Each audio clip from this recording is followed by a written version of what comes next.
Eh bien bonsoir à tous les amis, on se retrouve aujourd'hui pour le débrief de OL FC Lorient. Donc j'ai eu vraiment le plaisir de vous retrouver aujourd'hui car l'Olympique Lyonnais s'est imposé sur le score de 4 buts à 1. Donc bon, des choses à dire sur ce match, bon, pas non plus énormément de choses, mais on va dire que ce soir on attendait un Lyon qui enchaîne, voilà, qui se mettent vraiment en mode là, pour le coup, sans nous faire les coups qu'ils nous ont fait avant, c'est-à-dire les fameuses 10 finales, 10 victoires, bon voilà, on la connaît. Et on espère que bah, là, pour le coup, voilà, du coup, là bon, il nous en reste plus que deux, mais si on compte ce match-là, il va vraiment y avoir la mission 3 matchs, 3 victoires, ça sera déjà plus simple, et on espère que ça va couiller du côté de niveau Monaco pour essayer de leur passer devant. Bon, rien n'a encore fait, même après, là où je vous parle, du coup, bah, actuellement, on est passé devant Monaco.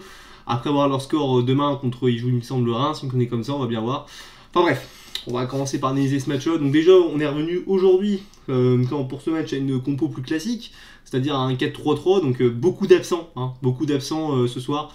On a vu notamment, voilà, on a vu vraiment des compos qu'on voyait jamais, notamment, enfin des joueurs qu'on voyait jamais à certains postes, notamment Decheglio qui a fait un bon match. Decheglio, j'ai beaucoup aimé en défense centrale, donc bon, il a fait la compo.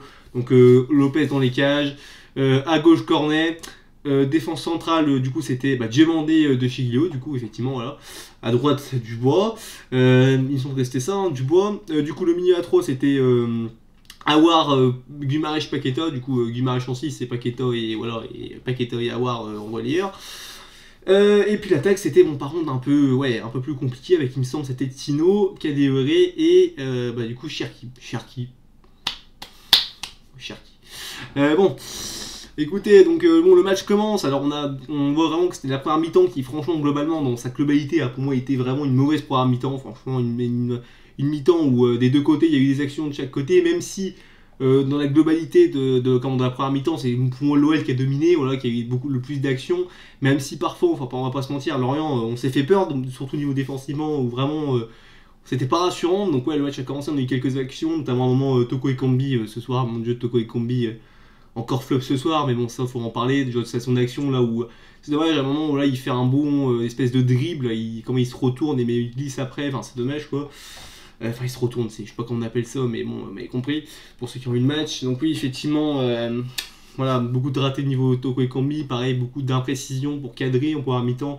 Je pense à Awar, à aussi Cherki, mais oui, effectivement. Et une défense aussi, des fois, qui nous a pas rassuré. Des fois, on a vu notamment à un moment une espèce de sortie de Lopez, vraiment, qui se les joue en mode Manuel Neuer, qui jouait 6 à un moment, limite, t'avais l'impression, parce que voilà, le mec était, enfin, 6, j'ai vu peut-être un petit peu, il était pas aussi haut sur le terrain. Mais bon, voilà, on a senti des fois des passes, surtout des passes de Dubois qui nous mettaient en danger. Même Guimarães, à un moment, il me semble, c'est justement sur Guimarães aussi, qui lance un joueur l'orienté, qui aurait pu nous coûter cher, mais bon, ça, voilà, c'est autre chose. Et surtout, et comme je vous disais, beaucoup de déchets techniques. Franchement, on a vu beaucoup de déchets techniques lors de cette première période. Je pense notamment, effectivement, à Awar, défensivement Dubois aussi. Toko, Toko aussi. Enfin, Toko, qu'est-ce qu'il a vendangé, bordel de merde. Et pareil, cette action, cette triple action, je pense que c'est vers juste avant, 5 minutes avant la fin de la première période de la 40e minute, une connerie comme ça. Ou bordel de merde, les gars, et triple occasion de tirer au Kadewere. Alors, c'est Kadewere, je trouve qu'on critique beaucoup Toko, à juste titre d'ailleurs, mais je trouve aussi qu'on critique pas assez Kadewere. Pourquoi on critique pas assez Kadewere à mon avis? Parce que surtout que Kadewere, c'est un mec qui, entre guillemets, a jamais été, on va dire, a jamais manqué un peu de respect au club, on va dire, parce que Toko Ekambi, on sait que, il y a certains moments, on l'a senti de sa part que, voilà, il nous manquait un peu de respect, quoi. Bon, Toko Ekambi, vous savez ce que c'est, je vous dis, moi, c'est vraiment titulaire encore ce soir, je comprends pas. Mais bon, voilà. Mais bon, Tino Kadewere, je veux dire, les gars, quand on regarde bien ses performances globales, Tino Kadewere, il est un peu comme Togo. C'est un joueur qui a surperformé, les gars, mais pour moi, il n'a pas sa place vraiment pour être titulaire à l'OL, faut le dire, tout simplement. Déjà, bon, ce soir, je l'attendais un peu plus, parce que pour une fois, il était à un poste qui lui correspond, c'est-à-dire le poste de buteur. Il faut savoir que Tino Kadewere, pour certains ne savent pas, mais avant, il jouait au Havre, il avait fait une très bonne saison en Ligue 2. Bon, pareil, on l'a acheté visiblement pour ça, parce qu'on croyait que c'était peut-être un crack, mais bon, voilà, on le voit très bien que cette saison-là, il a beaucoup plus de mal. Après, c'était la Ligue 1, même si en soi, statistiquement, il doit pas être non plus dégueulasse. Mais oui, voilà, 24 buts, il me semble, avec le Havre. Ce soir, il était tout seul, il était en pointe. Voilà, cette triple action, les gars, tout n'était pas acheté sur lui, quoi, contrairement à Toku, où quasiment tout a été acheté. Mais Kadewere, c'est pareil, franchement, pour moi. Ça n'a pas le niveau de Lyon. Franchement, si on peut peut-être essayer d'en tirer un petit prix, moi ça me dérangerait pas parce que Tino Kadewere, les gars, je suis content, il est gentil, il respecte le club, mais bon, ça a pas le niveau, voilà, ça a pas le niveau. Je trouve qu'on tombe beaucoup sur Toko, mais des fois il faut aussi savoir tomber sur Kedevere. Ce soir je trouve qu'il a pas fait un bon match, à l'image de cette triple occasion où voilà, il tire deux fois, une du pied gauche qui va sous le goal, axial, l'autre, la deuxième, du droit, qui est aussi axial, mais pareil, pourquoi tu tires pas sur les côtés, bordel de merde, t'es professionnel à un moment aussi, enfin essaye au moins même si t'arrives pas à bien la désaxer sur un côté, voilà, essaye un petit peu d'ouvrir plus ton pied, je sais pas, au moins essaye quoi, mais là vraiment t'as l'impression qu'il voulait juste bourriner comme un ahuri pour essayer que ça passe, donc c'est dommage, mais bon, c'est comme ça, et après bon, t'as cette frappe cette troisième frappe, il me semble, de Guimaraes, je me trompe pas, voilà, bon après le défenseur la sort, et oui. Mais c'est vrai qu'à part ça, putain, morale de merde, cette première mi-temps, les gars, malgré les occasions, parce qu'il y a quand même eu pas mal d'occasions, quand même, je trouve quand même, c'était pas un match complètement stérile. C'était un match quand même qui avait un rythme assez lent. Franchement, au début, je me suis vraiment dit, les mecs se foutent de notre gueule, quoi. Mais bon, après, par rapport à la deuxième mi-temps, ça s'est bien passé, mais bon, première mi-temps, je trouve vraiment, à un moment, les joueurs marchaient. Putain, qu'est-ce que c'était lent aussi, bordel, des fois, t'as des phases de jeu, mon dieu, les mecs marchaient, c'est dingue. Enfin bon voilà, le seul joueur franchement en première période qui m'a vraiment beaucoup, même s'il y a des joueurs qui n'ont pas forcément d'autres joueurs en première mi-temps qui n'ont pas fait forcément un mauvais match comme Paqueta qui c'est notamment à un moment un très bon repli défensif, moi c'est vraiment Cherki, mon dieu, vraiment intéressant dans ses mouvements, surtout aussi dans son intelligence de jeu, voilà, les ballons il savait où les donner, il savait où se situer le jeu, là où il fallait aller, et cette deuxième période l'a encore plus prouvé. Cherki, voilà, première mi-temps excellente, et même match complètement excellent dans sa globalité. Donc après on va passer du coup à la deuxième mi-temps. Donc deuxième mi-temps, bon, bah, du coup Garcia décide de changer Tino Kadewere. Alors changement que je peux comprendre, mais pour moi je pense qu'il aurait fallu encore mieux faire mieux, c'est même pas le changer lui, il changeait directement Toko. Tu changeais Toko, tu rentrais à la place Slimani comme il l'a fait, parce qu'il a changé du coup, il a mis Slimani à la place de Tino Kadewere. Comment il a du coup mettre Kadewere à gauche, voilà, moi je pensais qu'il aurait fait mieux mettre faire redescendre, j'arrive plus à parler, à mettre Tino Kadewere à gauche et mettre du coup Slimani en pointe, et je pense que là on a été toute une équipe des filles, on voit plus, bon après au final ça a bien réussi, il a eu raison, donc on a gagné le match 4-1, mais bon voilà. Et après, bon, effectivement, voilà, on voit en deuxième période là où Lorient quand même a su des fois un peu pas nous poser problème, parce que comme je dis en première période, on a été quand même globalement au-dessus, mais à la deuxième mi-temps, on les a vus inexistants jusqu'à leur but en fin de match, là, leur but d'ailleurs qui vient de nulle part. Ça, c'est un truc que je comprends pas, les gars, les mecs, je comprends pas les équipes comme ça, genre. Tu sais pas, l'OL c'est incroyable, les mecs ils se sentent inspirés contre nous, ils te sortent des trucs, mais même toi tu t'y attends pas, quoi. Genre, tu sais pas comment ils font, mais ils te les mettent, bon bref, c'est comme ça. Donc écoutez, donc après, donc, début de deuxième mi-temps, voilà, un peu où là vraiment lui a vraiment beaucoup plus le ballon, on domine. Et à un moment, t'as cette fameuse action de Cherki, voilà, cette magnifique passe, vraiment, il me fait beaucoup penser un peu à un peu les passes que peut faire Neymar, c'est un peu ça, tu vois. Magnifique contrôle derrière aussi d'Awar, alors je sais pas s'il fait exprès. D'ailleurs, Awar aussi, j'ai oublié d'en parler. Awar pour avoir période de assez pourri, hein, d'ailleurs. Hein. Mon deuxième mi-temps, on va dire, jusqu'à sa sortie, il a été bon, deuxième mi-temps, mais bon, après, il marque d'ailleurs un beau but. Son but est beau, franchement, très beau contrôle. Voilà, la finition, pareil, enfin, le geste parfait. Il a fait le geste parfait, bravo à lui. Et bon, moi, franchement, je vous dis honnêtement, Awar, dans sa globalité du match. C'est pas que c'est un mauvais match, que bon après je vais pas non plus l'accabler, je vais quand même pas dire en plus, je vais quand même pas m'acharner sur lui, mais bon, je pense qu'il peut encore mieux faire. Après voilà, il a marqué, c'est ce qui compte, on va te dire. Donc oui, après ce but-là, t'as Awar qui va du coup échanger, du coup par c'était Mendes. Bon Mendes, bon après il n'y a pas trop de choses cette fois-ci, c'est exclu je pense de Mendes, mais bon Mendes, voilà, t'as pas trop d'autres choix vu tous les suspendus et blessés aussi que t'avais sur le banc. Donc voilà, écoutez, après l'OL commence à dérouler. Et après, t'as ce but aussi de Paqueta. Alors, but très intéressant parce que d'habitude, autant j'ai pu tomber surtout beaucoup de fois et on tombe même souvent sur Cornet. Cornet, d'ailleurs, dans la globalité, qui a fait un match franchement assez convaincant. Alors, il n'a pas été bonbon, tu vois, je veux dire, ouais, il n'a pas été excellent ou vraiment très performant. Mais intéressant parce que la touche qu'il fait, là, qu'il lance sur le deuxième but, elle est intéressante. C'est bien vu, c'est bien joué. Vous savez qu'il n'y a pas d'enjeu sur une touche. Après, t'as Toko qui a beaucoup de réussite sur sa frappe qui est contrée, ça atterrit sur la tête de Paqueta, Paqueta il arrive, il dépose, parfait 2-0, là on se dit bon bah c'est bon, on a l'abri, même si bon moi tu sais, on se sait nous entre supporters lyonnais, on se sait que voilà, nous sommes l'Olympique Lyonnais, nous sommes capables de tout, comme on sait très bien par rapport d'ailleurs, on se rappelle les 2 semaines en arrière ce qui s'est passé, mais bon ça on va pas en parler. Là, il faut qu'on soit joyeux aujourd'hui parce que ça fait quand même du bien cette victoire. Ensuite, alors après, bon, on continue à pousser. Donc après, penalty. Donc d'ailleurs, quand je regarde bien l'action, je sais pas vraiment s'il est dans la surface. J'ai pas bien regardé, j'ai pas revu les ralentis, mais quand je voyais les ralentis que nous montrait Canal, j'ai pas forcément l'impression qu'il était forcément directement dans la surface. Peut-être qu'il était sur la ligne. Après, bon, il a sifflé penalty, c'est comme ça. Bon, donc penalty sur Guimaraes qui le provoque et qui va le tirer. Alors là, par contre, franchement, le penalty, alors penalty qui a été tiré 2 fois du coup, parce que la première fois il a été retiré parce que le goal avait les 2 pieds sur la ligne, mais ça c'est surtout dû à la course de Guimaraes. Alors franchement, j'en rigole parce que voilà, vu la physionomie du match et tout, mais il m'aurait fait ça dans un match vraiment en jeu et tout, et qu'il nous rate ça, enfin voilà, et qu'après il est pas retiré ou quoi, qu'est-ce que tu veux derrière. Euh, il aurait pris la foudre. Non, je vous dis clairement, il aurait pris la foudre. Parce que ce qu'il a fait là, sa course cette course-là, vous savez à quoi ça m'a fait penser, les gars? Ça m'a fait penser, pour ceux qui se rappellent, à la course de Zaza en 2016 en Euro, je crois que c'était au penalty. C'était pas contre l'Allemagne, il me semble, c'est un truc comme ça, tu vois. Voilà, la course de. Les courses de pingouin, ça me fait rigoler, enfin bref. Bon, ce qui compte, c'est qu'après, il a été retiré. Bon, il a eu une deuxième chance. Il l'a tiré, il l'a placé, il l'a marqué. Voilà, bon, 3-0. Après, voilà, on continue à dérouler. Après, je ne sais plus qui lance l'action, mais bref, je ne me rappelle plus qui ça vient. En tout cas, je ne sais plus, mais il y a un dédoublement avec une passe magnifique, une talonnade plutôt magnifique de Slimani. Slimani, pareil que j'ai beaucoup aimé son entrée à Slimani dans cette deuxième période. C'est un neuf que j'aime bien parce que c'est un neuf qui sait jouer avec les autres. C'est ça que j'aime bien. C'est pas juste un neuf qui, comme un joueur comme Moussa Dembélé pouvait être, juste un pur buteur. C'est-à-dire que voilà, Moussa Dembélé, pour moi, c'est vraiment le type de neuf, un peu, voilà, à on va dire la Cavani, tu vois, vraiment, tu lui mets un bon ballon, tu la mets bien, et lui, il s'occupe du reste, il te la met. C'est vrai que Simani, j'ai surtout l'impression que c'est aussi un neuf qui est capable, qui n'est pas, on va dire fixé, quoi. C'est un mec qui peut, voilà, il peut être en mouvement, qui peut avoir il peut tourner autour des attaquants, faire des remises, ça c'est intéressant. A voir après si tu lui mets des bons joueurs autour, parce que c'est pareil, si tu lui mets des Kadewere, des Toko, ça va être compliqué pour moi pour combiner. Mais ouais, très intéressant, donc j'en viens à mon quatrième but du coup. Quatrième but, donc magnifique talonnade de Slimani.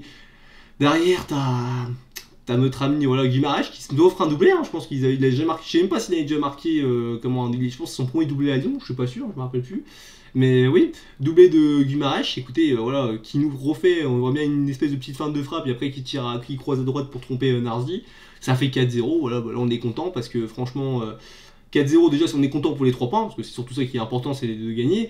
Mais on est aussi content pour la différence de but qui malheureusement, bah du coup, j'en reviens juste derrière, était un petit peu du coup, l'écart s'est un peu réduit malheureusement parce qu'on s'est pris un but, mais un but, mon frère, mais je vous jure, c'est incroyable par contre. Ça, genre, les mecs, les équipes, pourquoi c'est toujours face à des équipes comme ça, genre des équipes comme ça, tu sais pas pourquoi, c'est des équipes de bas de tableau, ils te sortent des trucs, mais même toi, tu comprends pas d'où la balle elle sort. Genre, le mec il a une inspiration, je sais pas, il y a une petite voix dans sa tête qui s'est dit putain, vas-y mec, c'est ton moment. Voilà, enfin bref, c'est incroyable. Je dis peut-être un peu de la merde, mais voilà, c'est le but qu'il met l'autre. C'est quoi? C'est mon conduit, c'est ça? Incroyable, le but il est magnifique, pleine lucarne. Bon, voilà, j'ai l'impression que voilà, si on prend pas un but par match, si on fait pas de, si on est incapable littéralement de faire des clean sheets, j'ai l'impression, bah voilà, on meurt quoi. Donc bref, c'est comme ça. Écoutez, après, il n'y a plus grand chose à dire en fin de match, à part, bon, on est quand même heureux, même si je pense qu'il pouvait faire encore ces changements avant, mais bon, voilà, on va pas jeter, j'ai envie d'être positif un peu aujourd'hui. Bon, Rudy Garcia qui nous fait rentrer un jeune du centre de la réserve, il me semble plutôt, enfin, ouais, non pas de centre de formation, il me semble, peut-être, je sais plus, de la réserve, enfin bref, c'est par rapport aux filières africaines, ce genre de choses. Voilà, de Keita, alors je me rappelle plus c'est quoi son prénom à lui, mais Keita, hein, c'est avec lui, par contre je le connaissais pas du tout, autant j'avais beaucoup envie je souhaitais vraiment une entrée de Augusto à droite, parce que bon, quand je voyais Dubois, le match de Dubois, Dubois encore une fois, hein, qui nous a encore éclairé de sa magnifique science footballistique, voilà, enfin, bref, voilà, bon, Keita qui rentre, qui a fait 5 minutes, mais 5 minutes intéressantes, malgré que il nous a raté un truc, je me suis dit, l'action qui rate, je me suis dit putain, c'est bon, tu le reverras plus, tu le reverras plus jamais de la vie. Ah non, c'est dommage, parce que franchement l'histoire a été magnifique. Franchement, quand 5 minutes de l'autre, il rentre 5 minutes à la fin du match, il te met ce but là, on gagne 5-1, ça aurait été magnifique pour lui et ça aurait été sympathique. Bon, c'est pas arrivé, mais bon, après je trouve qu'il a quand même fait des choses intéressantes, notamment, justement, il me semble que sur cette action là où il rate, celui qui lance, enfin l'action où il rate, celui qui a lancé justement, qui est à l'origine de l'action, je pense que c'est lui-même en plus, il lance, il me semble, je sais pas si c'était Cherki, il me semble. Je sais plus, ou Tino, mais voilà, il l'a lancé, bon bref, je me rappelle plus, mais c'est intéressant, vraiment, après on va pas le juger sur 5 minutes, on sait pas le niveau qu'il a, mais bon, voilà, j'étais quand même un peu heureux de voir ce jeune rentrer. À part ça, pas grand chose à dire, donc on va passer au top et au flop, du coup, mes tops, les gars, on va commencer par l'homme du match, hein, pour moi, aussi celui qui m'a le plus impressionné dans ce match-là, c'est Cherki, les gars, Cherki. Moi, Cherki, j'espère réellement qu'il va être titulaire jusqu'à la fin de saison, on en aura besoin contre Nîmes et c'est Nice, il me semble. Que là franchement magnifique Cherki, il a des bons choix, intéressant, intelligence de jeu, il provoque, il fait des différences surtout, ça aussi ça fait du bien d'avoir un ailier, bordel de merde, c'est à faire des différences, pas des mecs qui savent juste faire des courses droites comme les Toko ou les Kadewere, enfin bref, Cherki très intéressant. Sinon en deuxième tête je mettrais Paqueta, parce que Paqueta, bon, pas exceptionnel mais utile, voilà, il a été là quand il fallait, je trouve il a été encore une fois au milieu imposant. Donc ouais, j'ai bien aimé le match de Paqueta, puis aussi pour son petit but et aussi pour sa petite danse. J'aime bien aussi, bon, putain, je juge pas sur sa danse, mais c'est vrai que Paqueta très intéressant, et beaucoup de bons ballons, enfin, ouais, bon Paqueta.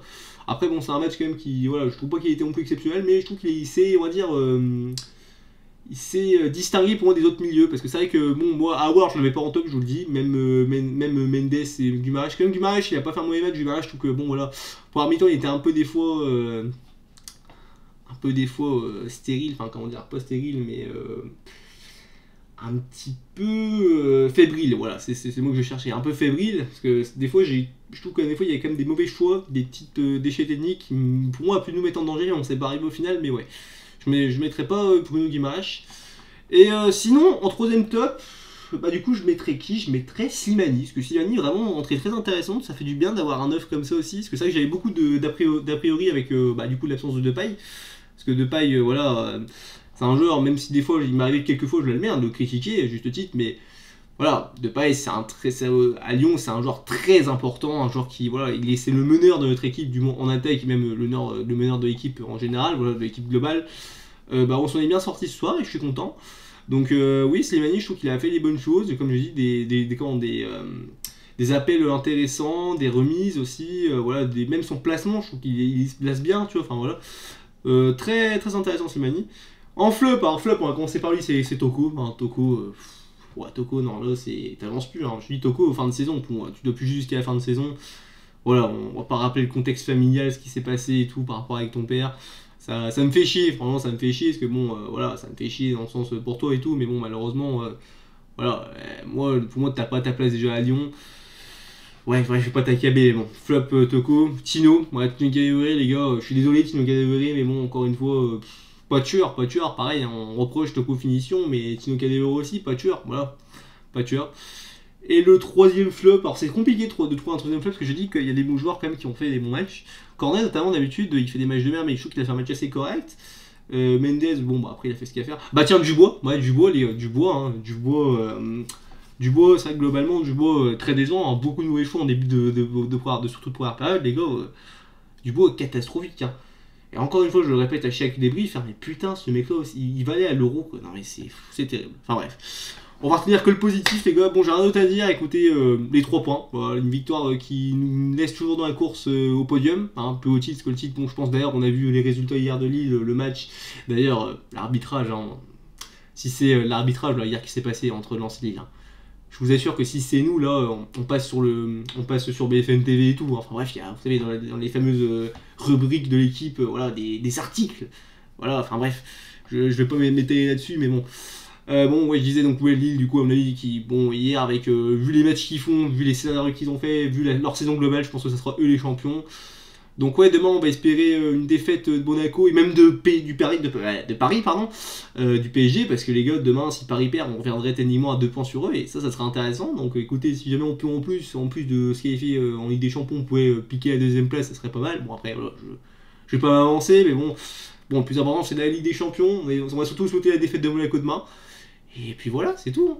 Écoutez, donc du coup on se retrouvera, je sais plus quand on joue, il me semble que là on joue à partir de la semaine prochaine, du coup il nous reste plus que 2 journées. Hein. Là on joue littéralement en multiplex, donc maintenant tous les matchs se joueront en même temps, donc ça va être assez excitant quand tu vois surtout la course au titre cette saison, plus même la course au maintien, parce que le maintien aussi c'est pareil, Lorient c'était une équipe qui jouait le maintien. Il y a beaucoup aussi de concurrents dans le maintien, pour le maintien, mine de rien, on rigole, mais Nantes, Bordeaux, Strasbourg, même des clubs comme Angers qui sont très bien, mais ils sont pas encore sauvés ces clubs-là, donc ouais, faut voir, on verra bien. Puis écoutez, on a hâte, on se retrouvera du coup, normalement on joue le samedi ou dimanche, je sais plus, dimanche peut-être, je pense. Et voilà, on se retrouvera pour le débrief la semaine prochaine, jusqu'à là, je vous souhaite une bonne semaine, et allez les gones, allez à plus.